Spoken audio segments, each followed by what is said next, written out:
सब सुख लहे तुम्हारी शरणा, तुम रक्षक काहू को डरना। एक भाई ने पूछा है कि क्या सुंदरकांड का पाठ करते समय प्याज और लहसुन का सेवन करना चाहिए? कहीं हनुमान जी इससे नाराज तो नहीं होंगे? और जब भी कोई व्यक्ति आध्यात्मिक ओर बढ़ता है, पूजा पाठ में लगता है शुरुआत में, तो उससे अनेक प्रश्न ऐसे घेरते हैं कि कहीं मैं कोई गलती तो नहीं कर रहा हूँ जिससे भगवान नाराज हो जाएंगे। तो ये जब प्रश्न मैंने गुरुदेव से पूछा तो उन्होंने जो उत्तर दिया वो मैं आपको आज साझा करूंगा आपके साथ। तो 5-7 मिनट का वीडियो अंत तक जरूर देखिएगा, जिससे आपको पता चले कि प्याज और लहसुन का हनुमान की पूजा में करना चाहिए सेवन। साथियों, सबसे पहले हमें समझना पड़ेगा कि प्याज और लहसुन है क्या। कोई पशु है जिसको हम काट कर उसका मांस बनाते हैं, पकाते हुए फिर खाते हैं? एक सब्जी है, और सब्जी में इसे गलत कहूँगा, मैं तो इसे एक औषधि कहूँगा, क्योंकि इतने गुण हैं प्याज और लहसुन में। किसी डॉक्टर के पास, किसी वैद्य के पास जाइएगा तो ये बताएंगे कि इतने औषधि गुण है कि आपके अनेक रोग इससे ठीक होते हैं, अनेक रोग।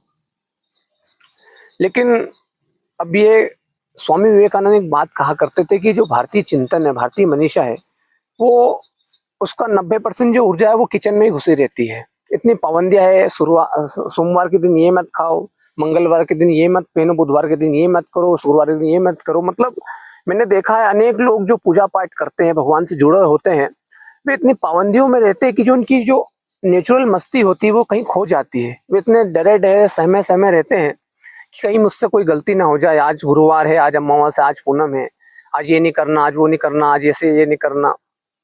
मतलब जो कि भगवान की जो शरण है वो तो अभय प्रदान करती है। वो तो व्यक्ति जो पूजा पाठ करता है उसको तो और बिंदास रहना चाहिए, लेकिन ऐसा गलत है। हम जो पूजा पाठ करता है वो डरा रहता है, और जो पूजा पाठ नहीं करता वो खुला रहता है, मस्ती में रहता है, अपनी नेचुरल मस्ती में, ज्यादा आनंद में रहता है। तो उसका कारण ये है कि हम पूजा पाठ तो करते हैं, लेकिन ऐसे गलत लोगों की धारणाएं हम मान लेते हैं। अब प्याज और लहसुन कहाँ से ये चलन चला कि राक्षस सब पैदा हुए हैं, मतलब समझने वाली बात है। ये किन लोगों के लिए है कि प्याज और लहसुन जो है थोड़ा सा ये है कि तामसिक प्रवृत्ति के हैं। इससे तमस गुण उत्पन्न होते हैं शरीर में अगर ज्यादा सेवन करें तो, जिससे चिड़चिड़ापन। और अध्यात्म में जो है, और अगर आप साधना के मार्ग में हैं, बड़ी बड़ी साधनाएं करते हैं, अनुष्ठान करते हैं, तो शायद आपको इनका परहेज इससे करना चाहिए। जब जब आप कोई दिक्कत ना हो, कोई परेशानी ना हो। मैंने भी जब सुंदरकांड का आरंभ किया था तो मैंने भी पूछा था, क्योंकि मुझे भी जानकारी नहीं, तो पंडित जी ने मुझे डरा दिया था कि प्याज लहसुन सेवन हनुमान जी नाराज हो जाएंगे इससे। अब हनुमान जी कोई क्या समझ रखा हनुमान जी महाराज को, जिन्होंने इस सृष्टि का निर्माण किया, ब्रह्मांड का निर्माण किया। कोई हनुमान जी में हमारे जैसे मानवीय गुण होंगे? आप समझिए कि वो इन चीजों से, छोटी छोटी चीजों से नाराज होंगे वे। इसलिए भगवान कृष्ण और राम ने अवतार लिया था कि ये कि प्याज लहसुन मत खाना मेरी पूजा में, ये बताने के लिए। ये प्रचलन कहाँ से चला? अनेक लोग इतना डरा देते हैं भक्त को, इतना डरा देते हैं पूजा पाठ में, ये मत करो वो मत करो, जो कि भगवान की पूजा पाठ तो अभय प्रदान करती है। तो मेरा सबसे निवेदन है कि आपकी इच्छा के अनुसार ये डिपेंड करता है, आपकी पसंद के अनुसार। किसी को तीखा पसंद है, किसी को मीठा पसंद है, अपनी अपनी प्रकृति के अनुसार आप इसका मानिए कि आपको अच्छा लगे तो आप खाइए। हनुमान जी इससे नाराज नहीं होंगे। मैं स्वयं सुंदरकांड का पाठ करता हूँ, और प्याज लहसुन एक सब्जी के रूप में इसको लीजिए। इसको ये ना लीजिए कि भगवान इससे नाराज होंगे, क्योंकि कोई भगवान नाराज की वो चीज नहीं है।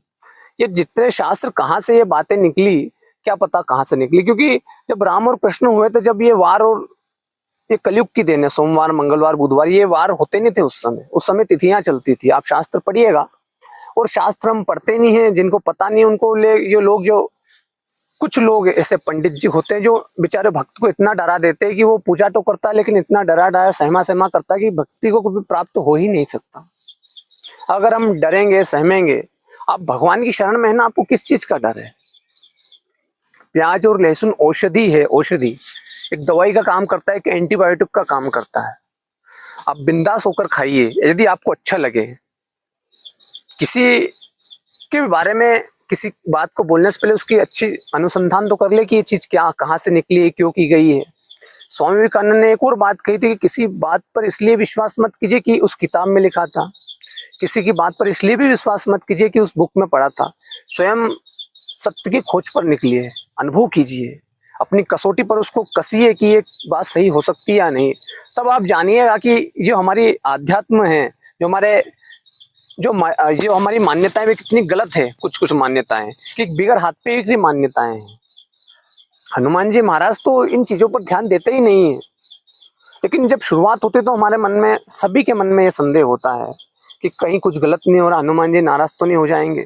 तो आप बिल्कुल बिंदास होकर हनुमान जी की पूजा में प्याज लहसुन खा सकते हैं। यदि आपको अच्छे नहीं लगते वो एक अलग बात, आपका मन नहीं मानता वो एक अलग बात है, मत खाइए आपका मन नहीं माने तो। लेकिन किसी के डर के कारण इनको मत छोड़िए, क्योंकि औषधि है, आपके शरीर को नुकसान करेंगी, आपके शरीर को कमजोर करेंगी। तो उम्मीद करता हूँ कुछ सहायता कर पाया होऊंगा।